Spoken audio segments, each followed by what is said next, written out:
Thank you, everyone. This is sadly, I think, is going to be my last introduction, and I've had, it's been such an honor to introduce these amazing female leaders that we've had here. So thank you all for coming today and supporting this series. We've been very excited about it. We'll continue to have female speakers next year. It may not be formally called the Women in Leadership Series, but as you know, prior to this, we had very few females that would speak. So also just quickly, if you have any suggestions of anyone that you recommend, please feel free to reach out to Cindy if you have anyone that you would recommend for next year.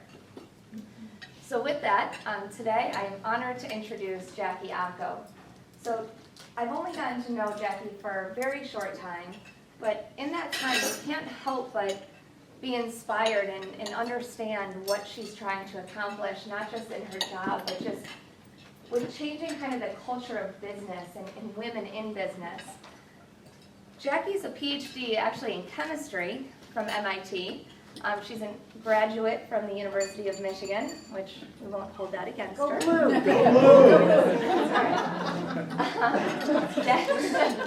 Jackie was a partner at McKinsey. She worked with various end client types, from technology, nonprofits, you name it, industrial. If you have a chance to talk with Jackie, I don't know if she'll mention it, but she left McKinsey. Maybe she could share a little bit of that story as to why she left. But she started her own consulting firm called the Acho Consulting Group, which has been very successful since 2005.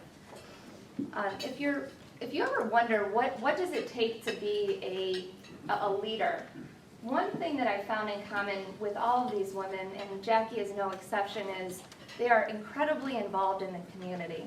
So for Jackie, she's on the board of Jumpstart, which is a local angel funding company, Entrepreneur's Edge.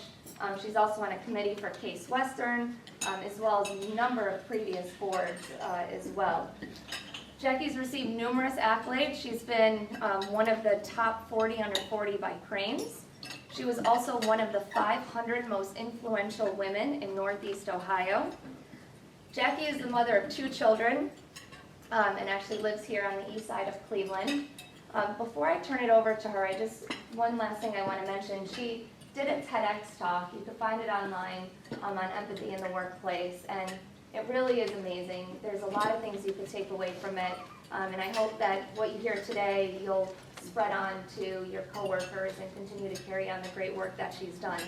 So with that, I'll introduce Jackie Acho.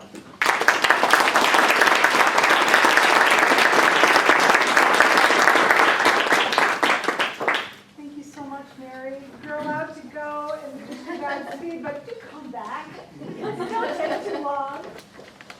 So I think it's wonderful to be talking to a room of all of you, men and women. I have to start out this talk by admitting that this topic of women in leadership has not been a big focus of my life or my work so far. I'm blessed to have had a dad who thought I hung the moon, a sweet, strong husband, and a thoughtful, sensitive son. So whenever I'm asked to speak about women in leadership, I always wonder, is this really about women after all?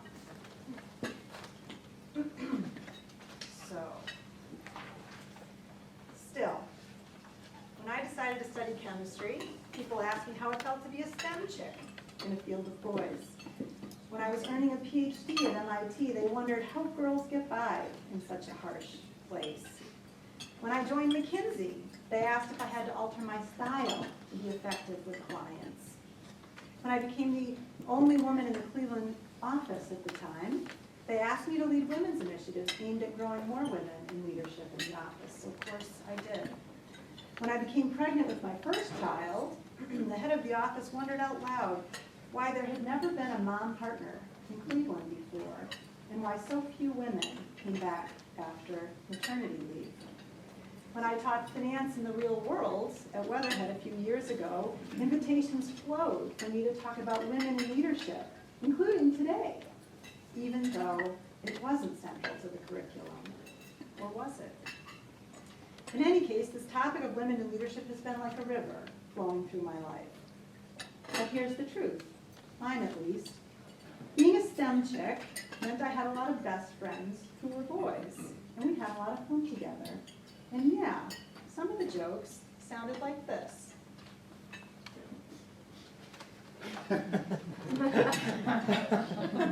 They didn't exclude or compete against me. Some of the sweetest guys were my friends, and honestly, I think it was a relief for them to have a girl around. MIT can be a harsh place for men and women alike, and we got through it by encouraging each other in big and small ways, especially cooking for each other, because that's what chemists do for living. Part of the reason I love working with clients at McKinsey is that my style was disconcerting enough to lower the guard of clients, sometimes to the point where tough guys and CEOs cried behind closed doors about their childhood. What a privilege. Sure, I had some awkward and challenging moments from time to time, but by and large, I had great people around me, I worked in a meritocracy, and I learned a lot of important lessons about how to relate to people in my 20s and early 30s, just like everyone should. In my experience, this issue of women in leadership has not really been about women versus men, not about women competing against men, but we are still talking about it as if it is. We're still telling women to play and win at the same old game. We talk about leaning in and being bossy, about becoming an alpha, holding forth, taking space, speaking up, even if it means interrupting or not listening, about imitating their style, at least what we've come to think is a male style. This is not new. It's the same advice we've been giving women for decades, and it's not working. How do we know? Let's look at the facts. As of the latest Catalyst report in 2015, women are 45% of the U.S. labor force, but only 19% of board seats and 4.6% of CEOs. But maybe it's improving? Nope. Last year was a good one for CEOs looking for new jobs, as long as you weren't a woman. Nearly 17% of the world's largest 2,500 public companies changed their CEO, the highest turnover since PwC began taking the data 16 years ago. But the trend for share of incoming women CEOs in the US and Canada has been going south for the last 3 years. Yet, this news comes in the midst of mounting evidence that women in leadership actually improve the bottom line. A recent study by Ernst & Young concluded that having at least 30% of women in leadership improves net profit margins by 6%. So, we're good for business, but we don't lead, and it's not getting better. So what gives? Why don't women lead? With all of the progress that's been made, this question still begs an answer. So thanks to the CFA Society for taking it on. In the experiences of my clients and me, the reasons why we don't have more women in leadership are the same reasons we don't have the best men. And the reason that our best women and men are not leading starts with a mix-up. We are mixed up about what leadership really is. Here's what many people still think leadership is. Leadership is too often a monologue. How many CEOs do you know who are great listeners? It's a solo dance, an individual sport, one guy on the hook, where the buck stops. Still, even though CEOs are becoming more common, co-CEOs are becoming more common and succeeding beautifully, my personal experience is that boards cannot get their heads around any of these new models. Leadership attracts workaholics. It's honey to busy bees like us who enjoy working for a host of healthy and less healthy reasons. It's a highly competitive class and egregiously compensated. And the definition of compensation is really telling. Here it is. To give someone something, typically money, in recognition of loss, suffering, or injury incurred. Do you remember how much CEO Larry Ellison of Oracle made in his last year there? Anybody? Guess. 20 million. What? 90 Good guess. $96.2 million. But it gets really interesting when you start to do the math. Assuming he worked 100 hours a week, 52 weeks a year, that works out to $18,500 an hour. $18,500 an hour, while his board and the analysts celebrated. What on earth was he doing in that hour? And it's hard to climb the leadership ladder carrying anybody else. It really is lonely at the top. Unfortunately, the market has been slow to realize that this way is no longer working, and we're all suffering the consequences. How do we know? First of all, no one is following these leaders. Employees are checked out. 70% of people report that they are disengaged at work, according to the most recent Gallup poll. That's 70 million people in this country. That's a lot of people. It's already a mass migration that's upending our economy. And it's hitting the bottom line, too. Long-term profitability is hampered by lack of innovation. It's showing up now that there's no more juice in the orange of cost-cutting and outsourcing, and M&A destroys value more than it creates value on average. Only 1% of companies drives 40% of new jobs, and only 1 in 10 sustains growth. What an overused word, anyway, innovation, right? Not all of it is innovation. Let me tell you what I don't mean. Great innovation is not formulating the next snack chip laced with sugar and MSG that's making us sick and addicted. No. Great innovation creates a more abundant world for everyone. That's innovation with soul. Well, we're not nearly there yet. We're hobbled by inequality. Our political system is on the verge of a major disruption for which we in Cleveland will have a front row seat come summer.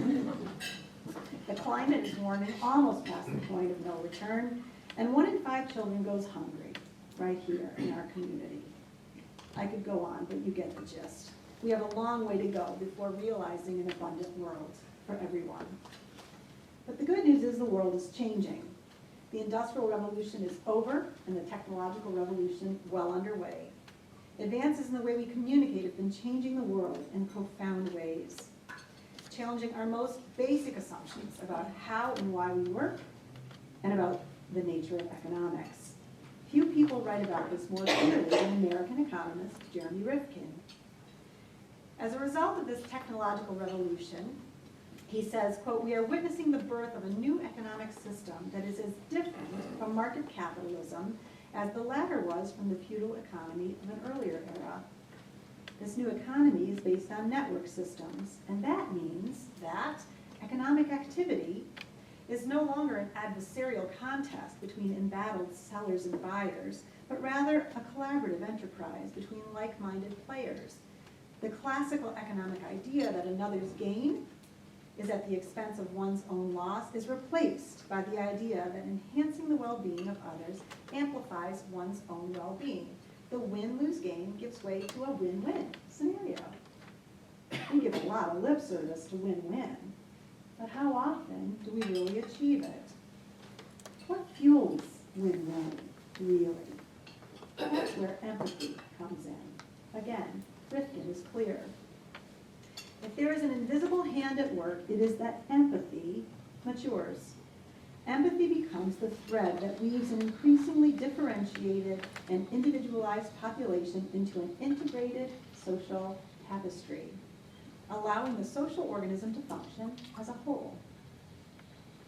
So, empathy seems suddenly important. It's so trendy and conveniently manipulated now. It gets confusing though, doesn't it? What does empathy really mean? Here's what you generally get. Empathy is the ability to understand and share the feelings of another.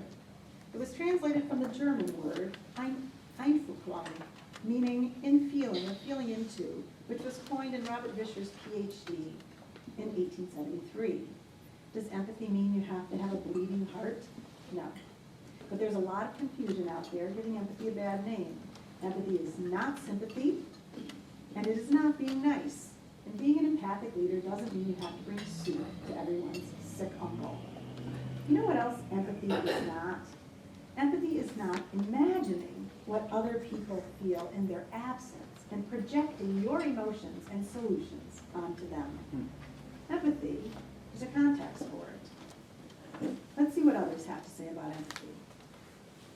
Dr. Frans de Waal is a Dutch primatologist and professor of biology at Emory University. He wrote the book, The Age of Empathy, to help in writing another mix-up, which is about 300 years old. And that's the application of survival of the fittest to business, to justify the moral dilemmas that came up during the Industrial Revolution. The research of Professor de Waal and others is reassuring. He says that it's true that biology is usually called upon to justify a society based on selfish principles. But we should never forget that it has also produced the glue that holds communities together. The glue that is the same for us as for many other animals. See, he studies monkeys. Being in tune with others, coordinating activities, and caring for those in need isn't restricted to our species. Human empathy has the backing of a long evolutionary history. And then there's Daniel Goleman, who you probably have heard of. He popularized the term emotional intelligence, or EI, in his 1995 book of the same name. That's when this radical idea that emotional skills are as important as IQ became more mainstream. Though the details of EI are still emerging, the overall concept makes a lot of sense. How we treat our fellow man and how we deal with adversity matters. It matters to our personal lives and our professional success. This is the stuff of life. So if we revisit what leadership really is with all of this in mind, it might look more like this. Leadership can really only take place when two or more people are gathered and engaged in a dialogue. Leadership is about helping people grow, not utilizing people, not manipulating people, not profiting off of people, but helping them grow. Profits are simply how we fund that work. Nothing more, nothing less. The piles of stuff we make and consume are the means, not the end. Leadership must be inclusive, not because it's nice, because if we don't include everyone, we're going to have all the wrong answers. Leadership benefits from the wisdom that comes from living a whole life. It's co-creative and inherently valuable, and at its best, it's not lonely. Have you ever watched a great jazz band and seen how the leader leads the band? It doesn't look like work. It looks like fun. Experts remind us that leadership relies on mobilizing human skills like empathy more so now than ever. Back to emotional intelligence expert Daniel Goleman. He says the most effective leaders we've long known have more confidence and emotional intelligence. It's not your college degree or your IQ that make you an outstanding leader, but emotional intelligence abilities. Leaders who get the best results tend to show more strengths in key competencies, particularly self-awareness, self-management, empathy, and social effectiveness. Are you with me? Leadership is changing. The successful leaders of the future will look different from the leaders of the past. So the next logical question is, where do we find these people? Interestingly, here is where women have an advantage. According to Daniel Goleman and Richard Boyatzis, they say women on average are better at almost all of the crucial emotional intelligence leadership skills than are men, on average. Of course, nobody in this room is average, so I'm sure all you guys are great. But according to their research, women are 86% more likely than men to use emotional self-awareness, 45% more likely to demonstrate empathy consistently, 9% more likely to exhibit a positive outlook, and competencies and other competencies on which women outperform men include coaching and mentoring, influence, inspirational leadership, conflict management, organizational awareness, adaptability, teamwork, and achievement orientation. Amazing, right? So women seem to have an advantage in emotional intelligence. Do you think it's in our second X chromosome? Is it because of who we are? Or is it because of what we do? Is it possible that what women really have is a home field advantage? Some people believe that women are biologically wired to be empathic. My husband would probably differ. while men are wired to be competitive. While biology certainly plays a role, we also know that environment affects our biology profoundly. So it makes sense to ask, are there experiences that build women's capacity for empathy? The most obvious one that comes to mind is the hands-on caring that women often do, particularly in raising young children. Neuroscience, evolutionary biology, and history support this. Here's some evidence. Researchers are now finding that hands-on parenting increases empathy in the brain for men and women. Our grandmothers didn't need research to prove that raising children grows our hearts, but now we do. As you would expect, it's a two-way street. Kids don't learn empathy as a subject in school. They learn relationally. They learn from modeling, and early on they absorb it literally in their bodies from parents.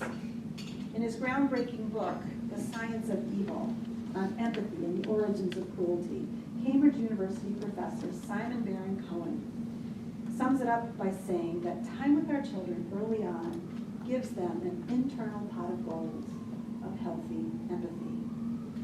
So empathy is a product of long-term experiences and relationships. The most formative and profound of these is the parent-child relationship. Hands-on caring takes time. And time is simply something we never have enough of. So what do? We look for shortcuts. And that's where we get mixed up again. Let's call this mix-up number 2. We need quality time at home and quantity time at work.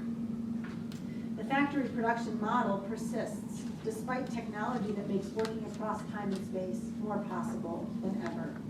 In the US especially, there simply isn't time to care for kids, aging parents, or even ourselves. The US ranks near the bottom of work-family balance across the globe. To make up for time people don't get at home, we give them empathy training at work.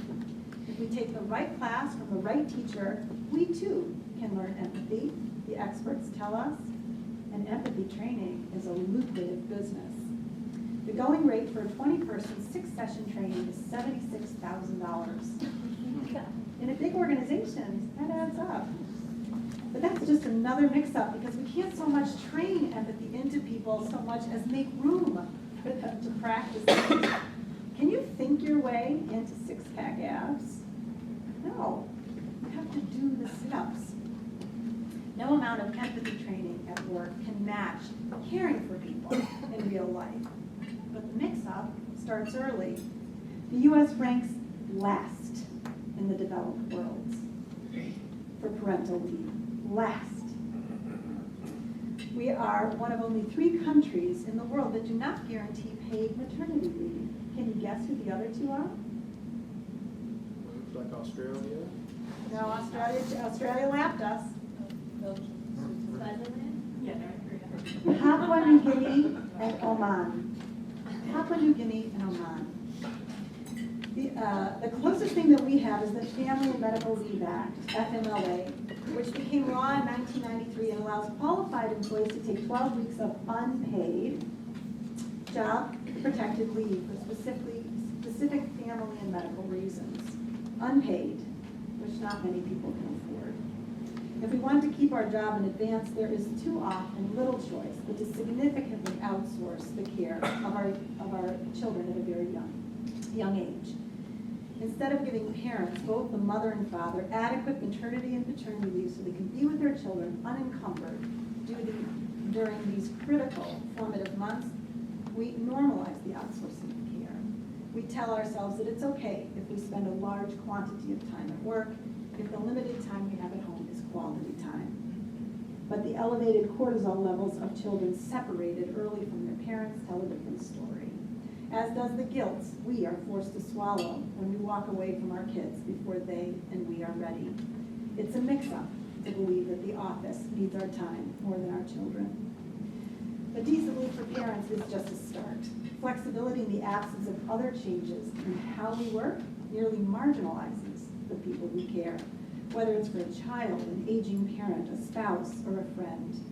And the system advances to leadership the people who don't have these opportunities to care. That's a problem. Neuroscience professor Simon Baron-Cohen reminds us that depriving people of empathic development has a cost. His research shows us that negative zero empathy results in behavioral traits we associate with narcissists and psychopaths. It's easy to see in movie characters like Hannibal Lecter, but what about in corporations?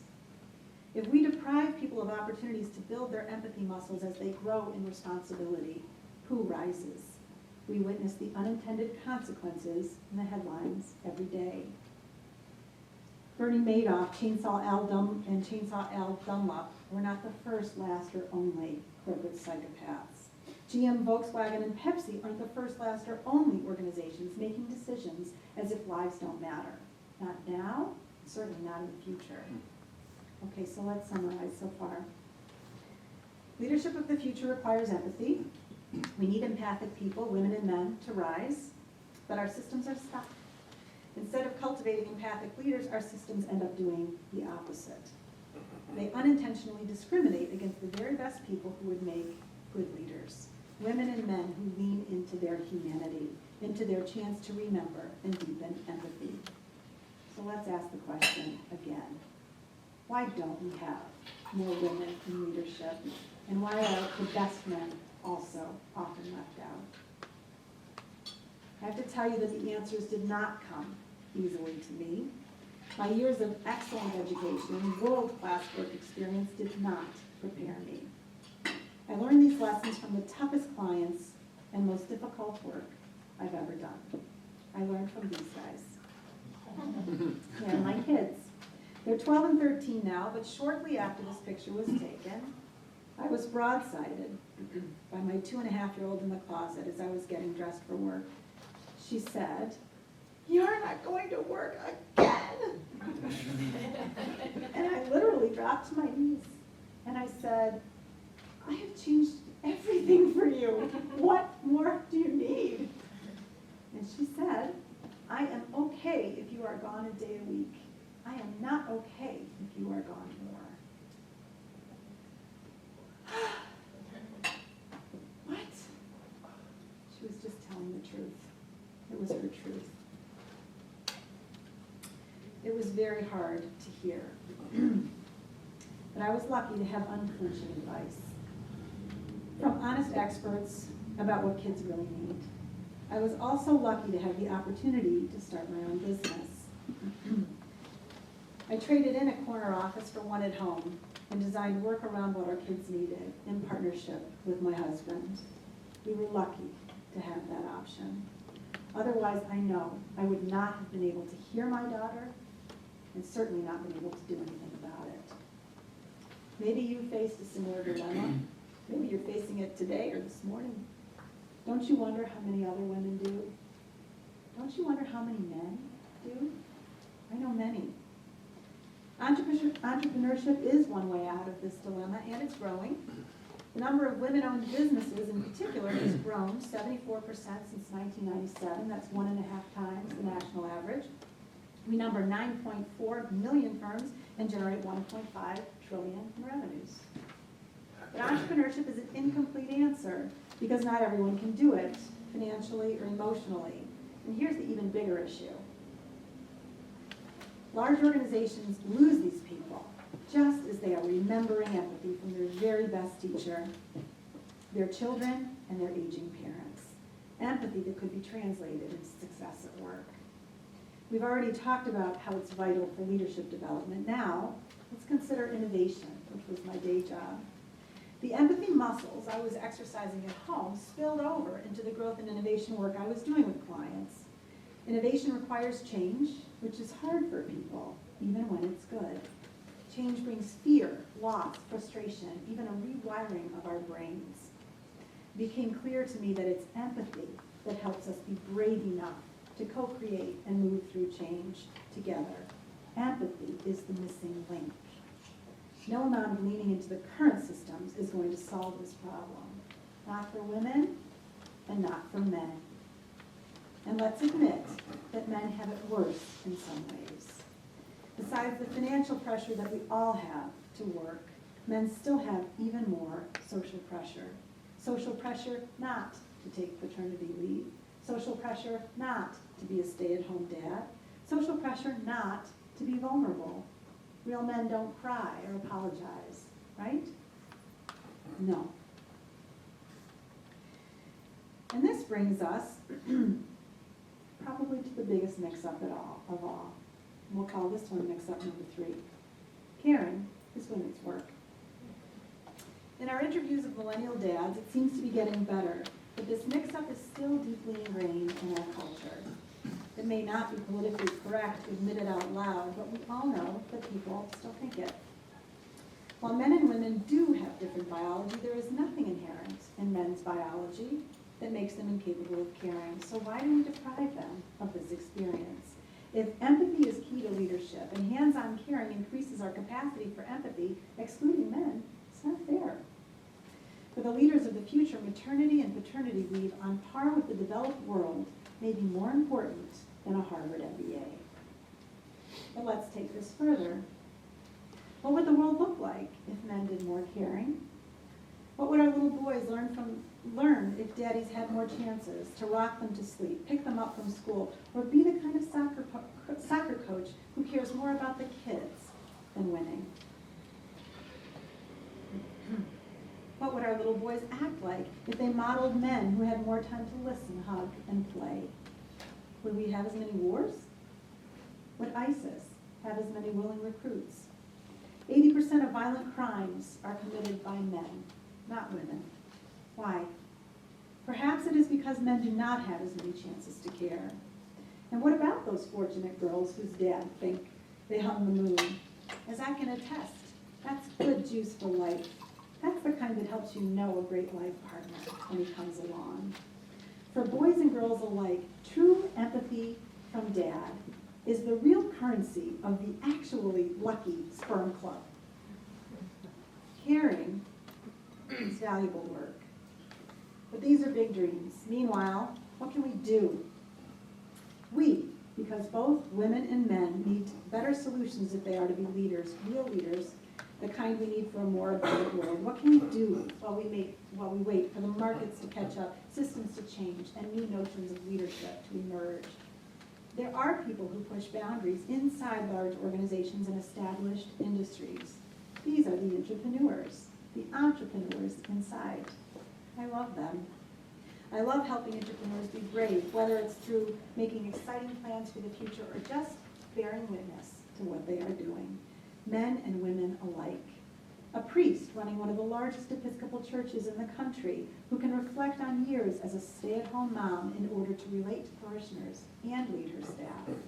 The private equity partner who runs a board meeting by conference call in order to be home to comfort a sick child. And he tells his colleagues the truth. And it's not just about the children. There is also the hard-nosed polymer company executive who shows a whole new, surprisingly sensitive side while caring for his mom as she gets older, admitting through tears that it's a privilege to take her to the doctor in the middle of a workday. Or the hard-charging CEO broken wide open by losing his wife to breast cancer too young.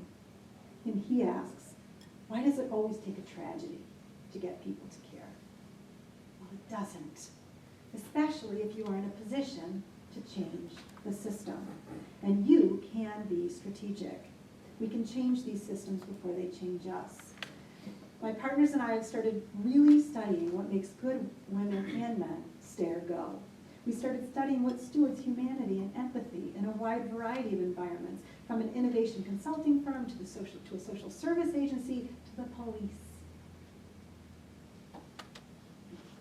We started helping organizations count what matters at the most fundamental level, including but beyond profit.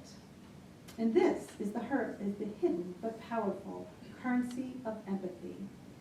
We believe that making room for empathy requires organizations do 3 things much better than they are doing right now. Number 1, provide shared meaning, with money as a means, not the end. Number 2, help people grow, personally and professionally. And number 3, value whole people, not just units of production. It's simple, really, but it's not easy because the solutions fly in the face of decades of advice about what leadership should be and how organizations should work. These three things are supported or thwarted by about 150 practices. And you can read about it more here if you'd like. But this is a big nut, and we don't pretend to have all the answers. This is where you come in. You, financial analysts. What we measure matters. You know it better than anyone. Who better than the people in this room to help organizations fully sort out and count what really matters? Who better than you?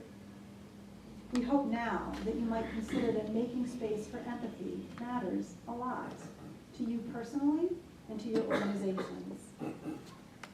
So you see, we miss the real opportunity if we think about women in leadership as just a women's issue. It's not just about women. It's a symptom begging for a bigger solution. This is about good men. This is about thriving children and families. It's about new notions of leadership and redesigned workplaces and innovation with soul. It's about bringing more humanity to what we do, at work and at home. It's about being authentic. And if you let them, children grow up that way, and they're always full of surprises, aren't they? Here's one final story. A couple of election cycles ago, we were around the dinner table, and one of my kids asked, what does it take to run for president of the United States? And so my husband explained, well, you need to be 35 and a citizen. So they said, oh, Daddy, you could be president. And my husband's egalitarian. He said, well, so could your mother. To which my son looked at me lovingly and said, oh, Mama, I would vote for you. And my daughter looked at me very seriously and said, wait, we need to see who else is running. I have to admit, the girl had a point. So I want to thank my colleagues and clients and friends who inspire me every day, especially my co-writer, Eva Basilian, who's here today, and my husband, John LeMay, who's also here today. And thank you for listening. Now, we can't wait to hear your reactions.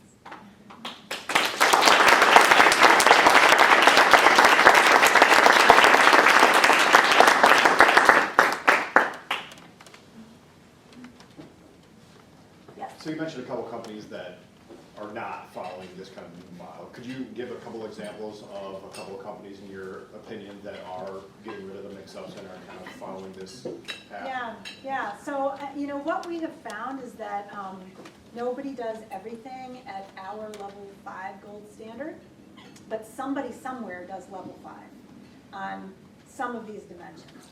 McKinsey, I have to say, is fabulous on helping people grow. Fabulous. That's the one dimension where they hit it out of the park. And a lot of those practices I have helped other clients take up in the last 12 years since I left the firm. I think Whole Foods is a company that does a really good job on number 1, which is providing shared meaning. In terms of valuing whole people, you kind of have to get into the not-for-profit space before you start to get firms that are really, really good at that. There are some that are changing, though. Yeah, it depends a lot on the leadership. The other thing that we found is that where you find, so we actually went in and there's an empathy measurement tool, standard tool that you can use. Simon Baron Cohen developed it. People don't like answering those questions, so it's hard to go into companies and ask those questions, but we did. And the one score that matters the most and is correlated to the most innovative organizations is the empathy of the CEO. So I know of one CEO whose empathy was off the hook, better than anybody else in the company. It was a very innovative place. Thanks. Yeah. Thank you for the question. Yeah. Do you look at things like different personality type as opposed to male versus female? Yeah, I have to tell you, I'm a sucker for Myers-Briggs. When I learned Myers-Briggs, I was like, oh, that's why I'm not a bench chemist. I'm too extroverted. I'm too big picture. But so I love all of those personality types, and I think they all give you a different window into what engages people. But they're all little boxes too. So people live outside of those boundaries as well. So I use all of them in executive coaching, but we don't use any of them in our analysis in this analysis of currency of empathy. We don't find them necessary. But we do, one of the things we do have in there is, it's a question about whether or not your organization provides you with those windows into your actual self, because that's one of the things McKinsey and others do that can be really, really powerful. And I don't care what tool it is. I love Myers-Briggs, but all of them tell you something, especially if you have a great coach, you know, a great person to really sort of think and reflect on it with you. Yeah, Mary, so does your firm or consulting, do you have kind of procedures for companies to help them to become more empathetic? I mean, is it like a process? Is it kind of classes? I mean, how does it even begin? Does it start like where you talk with the CEO, or does it start where you talk with whatever group's gonna get on board? So it starts with a survey, and it depends on who is sort of leading the charge, right? And typically we come in through the innovation lens. You know, we're trying to innovate, we're stuck, there's something in our culture. A lot of the survey work we've done started with clients that I had for a long time and done strategic work with, and they had a fabulous plan, but they just weren't able to make changes the way that they wanted to. And so it starts with surveying everyone and getting those answers back. And we have a fingerprint that comes out from the survey tool that you know, has about 10 failure modes, right? And we can tell from the failure mode, we can say, you know, if you wanted to really do something quickly, make X, Y, and Z changes in the way you communicate. It's not always a big program. We're actually not out to sell a big program. And in fact, we don't care whether we do the follow work at all or not. We just want people to see how their organizations are performing versus the gold standard. A lot of this is about choices we make. It's about doing things differently. It's not about doing more things. The quick question, that was outstanding. Thank you. Have you given this speech to local schools? Because I need to That's a get really, them I can't early. believe you're asking that question. It's so funny. I've just been asked to be involved in a talk on empathy and entrepreneurship at university school. It's the first time I've been asked to be involved in a You did school. everyone. They all need to hear it. Thank you for saying that. That's very encouraging. Yeah, that's in November. And young men. Yeah, well, and honestly, I'm not an educator myself, but I have really good friends who are educators who are working on these issues, and we're in touch. Jackie, I'm so excited that you said it was US. I thought you were Oh, gonna say HP. It's I'm so But excited keep that you this said it was title. the boys' Keep the school. title from Yeah, Brian. I mean, that's wonderful. Isn't that Me cool? too. Yeah. I just happen to know the woman who's funding it. Burton G. Morgan is funding it, and I know. That's awesome. I know the woman who's doing it, yeah. It was a fluke. Quick question, you had mentioned the Gallup engagement survey, having personally lived through that hell in a Fortune 100 company over several years, and now happily out of that mess. I was just curious on They your thoughts lost on you, that. darn them. Well, I was more of a feeler than a thinker in terms of compliance. So it didn't really mesh with that leadership, so I very much appreciate this topic. I was just curious, your thoughts on that. So many companies use that, and from experience, I can tell you over time, the companies or the employees get burned out, Yeah. and they end up just saying, oh yeah, I'm great, I'm engaged, Yeah. and they don't go through it, they go through the motions instead. What, you had mentioned a gold standard. If it's Yeah. not the Gallup survey, which in my opinion shouldn't be the gold standard, what do you use? And Oh, what have we you created found? our own survey. If there had been something out there, I would have just used it. Yeah. I'm not like in the survey creation business, and I don't like taking surveys, I don't like giving surveys. However, there was nothing. And so we needed something that really would flow into what we call making space for empathy, like giving people a chance to practice it with their colleagues at their homes. And so we created it. It's called the Currency of Empathy Survey, and you can look at it online. So I'd be glad to talk more about that. But you just need. It's just sort of like how Myers-Briggs was a really useful window into the individual, or even the difference between molecular imaging and an X-ray, what you can see. We had to create a survey where you could really see like where the cancer is. Really, and how to cut it out. Yes, ma'am. You've mentioned the lack of support from corporate world in child care options, in maternity leaves, and I'm very happy to hear that. Does your company in any way addresses this lack of support? I work for an au pair company, and I find it very difficult because we do provide free partnership with companies to give discounted option for childcare for families that are not as lucky as yours, that Right. can go different route. For mothers who have to choose between motherhood or a career, and bridging this particular with quality childcare in any possible way, if it's a workplace daycare center at affordable rate, because not everyone can afford childcare. Yeah. And do you address this? Because I have a sometimes very difficult time crossing this, and it's a benefit for families, for employees. You are benefiting from it, not just the employees who are benefiting directly, but you as an employer. Yeah. Any suggestions? Yeah, I mean, other than making the connections in how our speaking and our writing between the empathy of hands-on caring and bottom line work performance, no, we don't do anything vis-a-vis childcare. We think this connection is a really important one to make and one that people aren't getting. So that's what we're doing. We're not doing anything else. Yes, ma'am.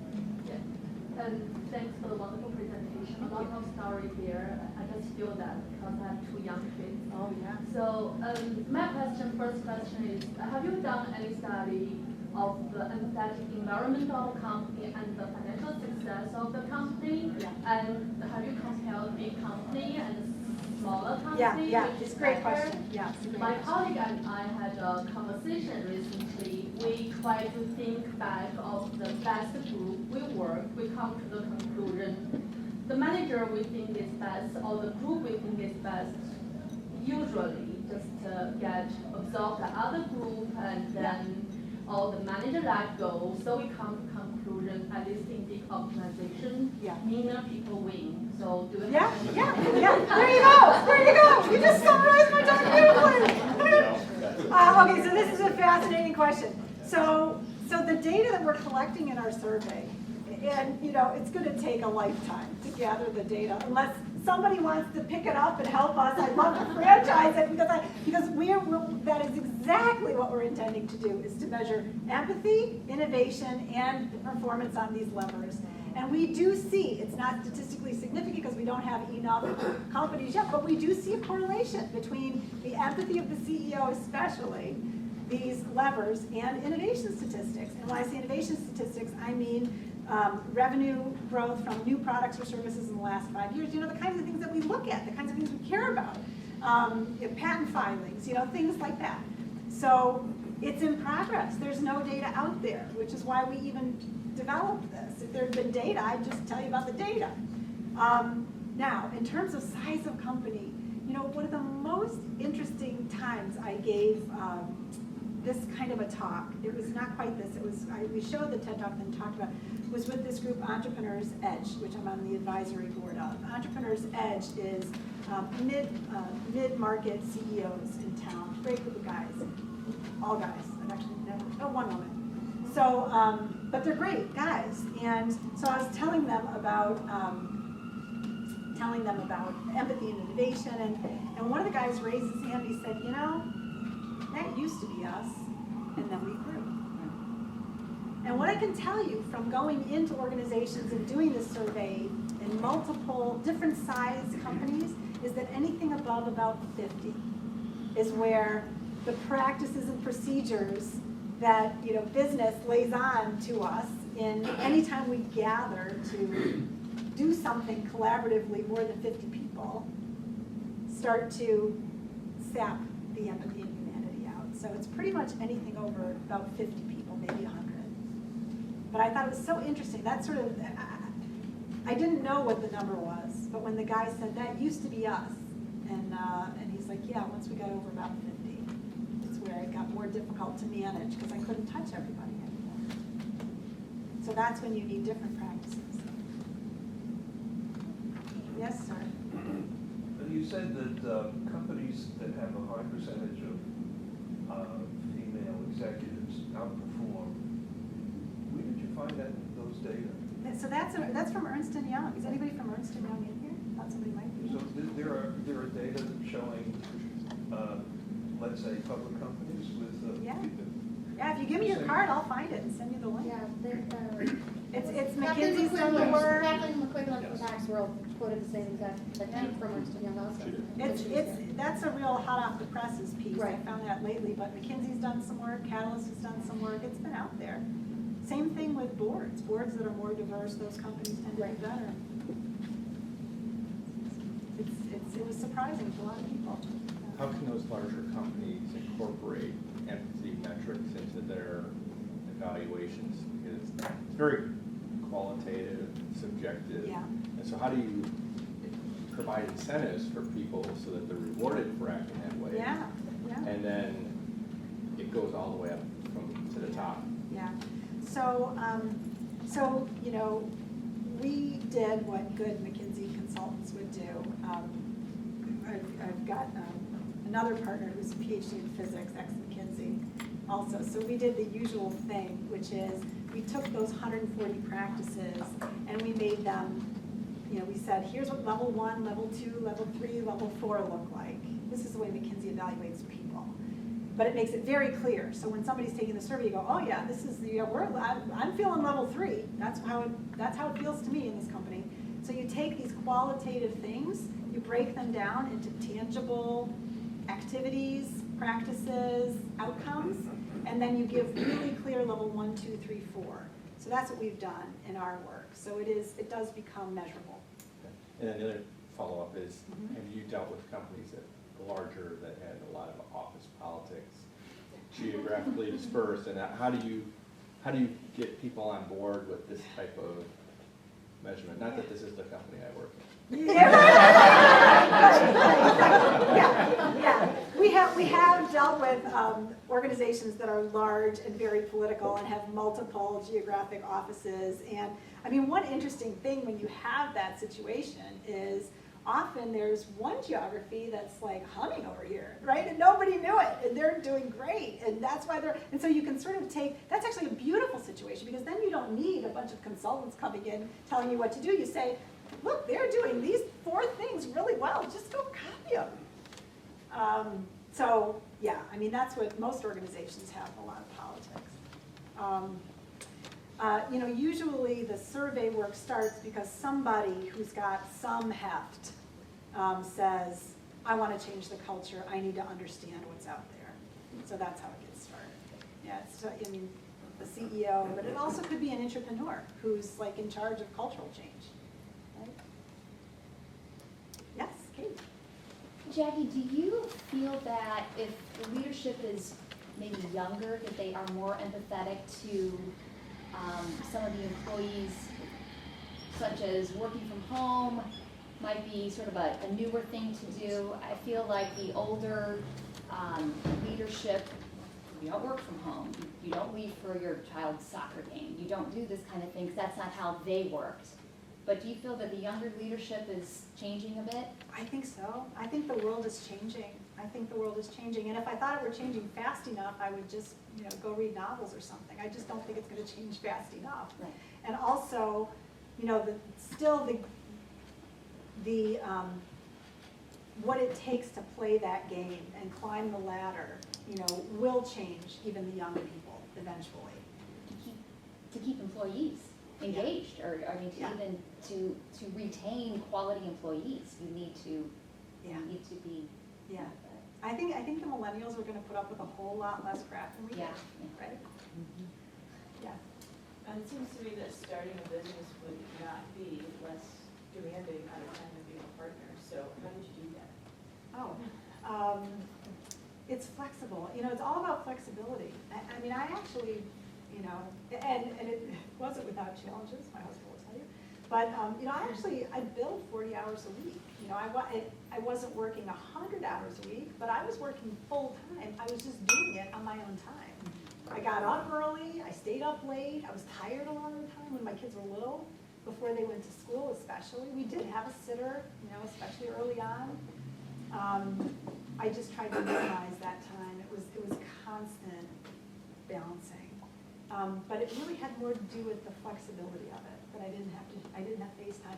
The other thing that, you know, I will tell you, and I think a lot of people would tell you if they go off on their own, is I didn't waste any time. Like, all of my time working was working time. You know, there wasn't any BS, there wasn't any politics, there wasn't any of that stuff. There was really just doing good work and spending time with clients, which was billable, and I had done a lot of work, thankful to McKinsey, in economic development in this community, so I had gotten connected, so connected by the time I left that I didn't even have to do that much work in development, which would have been the extra time that a lot of other people would have to put in when they started business. Yeah. You had the slide that had shown the evolution from like a capitalistic economy Yeah, to the yeah. shared economy Yeah. that's predominated You by need to the- read Jeremy Rifkin, Empathic Civilization. Well, with the, you know, the Airbnb, just the way that the disruption is going on, call it innovation. Yeah. I was curious about, and maybe the CFAs in the room would appreciate this, I was curious about your experience and research with publicly traded companies versus maybe the startups that are still private.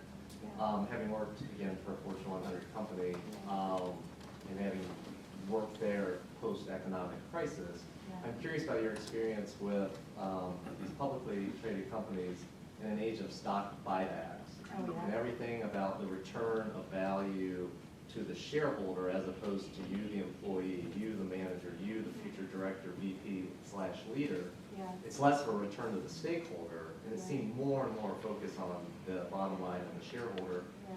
So for the analytical crowd in here who might have been involved in that, what have you seen and how do you anticipate making any headway unless that CEO is empathetic? But then how do you get around the boards and their... I said it was a tough nut. Yeah. I said it was a tough, listen, I'm not educated in the way all of you are about how the markets work. I think the markets are gonna have to shift. And I can't even begin to think about how that's gonna work, but no, I think CEOs' hands are tied by the boards. You know, and boards are so tied to, you know, their traditional models. And this even goes for not-for-profit boards. I mean, I don't know how many of you serve on boards, but it doesn't always feel like a good day's work to, you know, at these board meetings. And so, I don't know. Does anybody have a good answer to this question? It's a good question. It's a No, really I'm good sorry, I question. don't, man. I was gonna sidetrack. Go, I think go. there'll be a feedback loop around employing the best people. People get the best people, have the best results, they stay CEOs, their stock price goes up. So that feedback loop will become with the millennial generation, which I think is making job choices in a more holistic fashion, right? I think that feedback loop will start to pick up speed a little bit. And maybe one piece of the puzzle. Thank you, honey. See why I married him? And I think that kind of started where you had a younger generation, like I think of my nieces who are coming out of college and none of them want to work in the financial industry. You know, they all wanted to go to more of the tech companies, right? But I think what they're seeing very quickly is just because you get to wear jeans, it's not cool. Like, just because your hours may not go to midnight doesn't mean it's not demanding or there's not politics. So while we started to see a shift, I think that's like step one, and then it's gonna evolve, like, it's not just wearing jeans and it's not just Right, having fun. you can't just open up a small shop and have it be cool as it gets to be Facebook. Like, I think Facebook is, I haven't been inside of any of you, I think it's a terribly political place, and probably not a nice place to work. But, you know, it was cool when it started, right? So you can't. Or Amazon. Or Amazon, right, or Yeah. Amazon, right, yeah. Yeah, so, you know, they're gonna have to be more thoughtful about the way they set it up. You can't, small is not the end all be all. Well, I'm guessing over the last couple of years as it's turned from cost cutting, Yes. slash and burn everything, whether you were a victim of the crisis or not. And there were some industries that were totally immune to really what happened. Yet they use that as an excuse like most of America. I'm guessing that as the unemployment's gone down, again, regardless of the population is looking for employment versus actually being retired, I'm guessing that, you know, the morale and stuff is starting to improve and that there's more of a buyer's market, so to speak, than a seller's or vice versa. Just the Right, tides are starting to turn, I'm guessing. Right, right. It's an interesting time. It's I'm not in any of your fields. My whiskey scarf. She's about food and sex. You care about everything she does. I teach middle school to sex ed kids, and I write about how to prevent heart disease through food. So I'm looking at what you're saying, and I'm thrilled. And you guys are asking these amazing questions, and I have no clue what you're talking about, but you're talking about people who I have taught when they were little people. And they're going to get to this watershed line, and they're going to want to go get a job like your nieces. So how do you project what you're saying into the schools? I see it in my sex ed stuff, like it's 50-50, it's this yin-yang, it's this balancing act, these sexual relationships. It's got to be 50-50. And so I'm pushing for this fairness and stuff, but I think the whole, how do you see this I think we shining in teach them to schools? look for the right three things. I think we teach them to look for those three things. I think we teach them to look for organizations that provide meaning. I think we teach them to look for organizations that will help them grow. And I think we teach them to look for organizations that value whole people. And if they're in an interview, I love saying this to young people, if you're in an interview and there's no pictures on the desk of anybody's kids and they like don't even know them and they've been divorced, whatever, you know, run. This is not going to be a good place. So that's what I think we teach them to do. And I think work is going to look really different too. That's the other thing I can't get my head around. I think work is going to, you know, our kids are 12 and 13, and one wants to be a YouTuber when she grows up, and the other one wants to be a professional soccer player, but if not that, then a filmographer. You know, I mean, these are not, we were so practical, right? We got a finance degree and a chemist degree, right? It's going to look really different. Yeah. Slightly unrelated personal question, talking about your chemistry degree. Yeah. Why the switch away from chemistry and why as a physicist the partner too? My other half is actually in the physics program at King's getting his PhD. Oh, I was okay. really hoping I would ask you. Oh, okay. So the short answer is I needed to work with people on bigger picture things. So I really got a lot out of doing a PhD. But about my third year, I had the experience of coming up with ideas, doing the research, publishing papers. I had done that a few times, and I sort of looked at my professor. He's not a nice man. And I thought, like, that's it. That's it. That's what it's going to look like. You know, and I had gone into a PhD program because I loved teaching, and I did love teaching at MIT. I taught as much as you could. And I sort of modeled my idea after my college professor, who was old by the time I left college. So she was just a different era. You know, she was a teaching professor. She was pedagogical. She was writing about how science works. And I thought I might do that, but then I quickly realized that's not what the game of science is. You know, it's about research. And it's more and more about less and less. You know, I finished in 1994, but you have to, my thesis was on transition metal elixirine compounds. Who cares about that? Like 5 people in the world, right? I couldn't even have a conversation on a plane about it. So I found myself getting very isolated. And honestly, I applied to McKinsey on a lark. I'm like the most ridiculous McKinsey story you've ever heard, because this guy, postdoc from my lab, walked in and said, I had this really interesting interview with a company called McKinsey. And I said, oh, who is that? Oh, it's a consulting company. What's that? I had no idea. The only work experience I had, I worked at my dad's grocery store from the time I was 7 until I was 20-something, which was good experience. He was actually a very good leader, but I knew nothing. But I just had this feeling like, and I didn't tell anyone. I applied. And this woman named Karen Kidder, God rest her soul, she was in charge of recruiting what they called advanced professional degrees. We were their diversity program. We were not MBAs, right?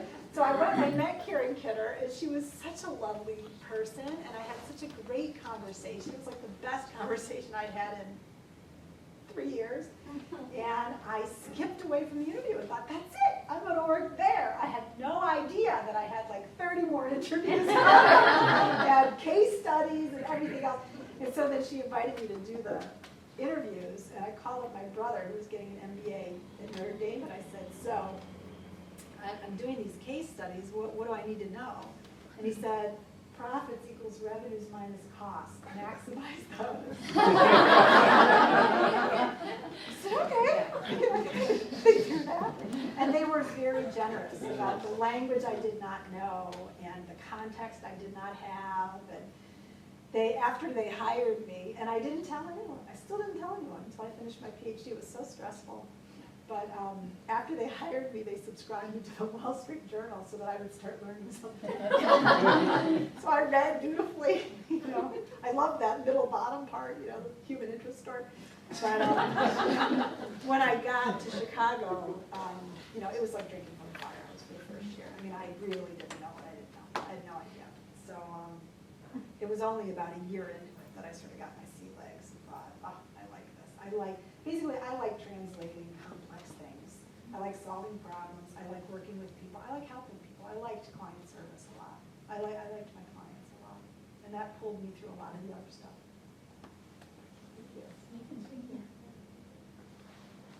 Jackie? Thank you so much. Okay. This was excellent.